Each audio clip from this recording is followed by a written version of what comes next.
در سه سومانه رسمی کیست؟ شاه شاه تیمور. شیرین شاه شاهتیمور. السلام، در ده سومانه رسمی کیست؟ رودکی نیست.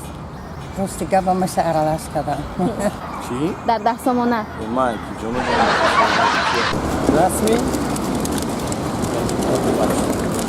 چه قرصه دو بودم واپسی نمی‌فهم.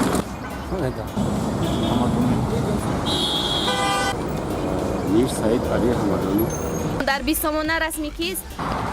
در کجا؟ 20 سومانه اوه خراش شد پس. روستیگه نگاه نکردم. اهمیت ندادم. ابوالی بیسیم. در سومه رسمی ابوالی بیسیم.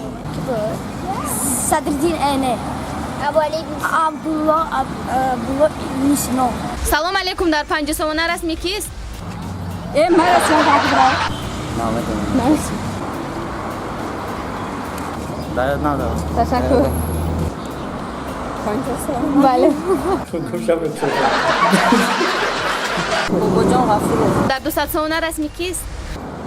بازی 200 تومن را دادم. بله.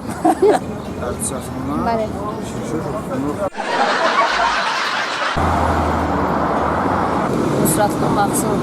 در 500 سومانه رسمی کیست؟ اساساً فردوسی. در 500 سومانه؟ بله.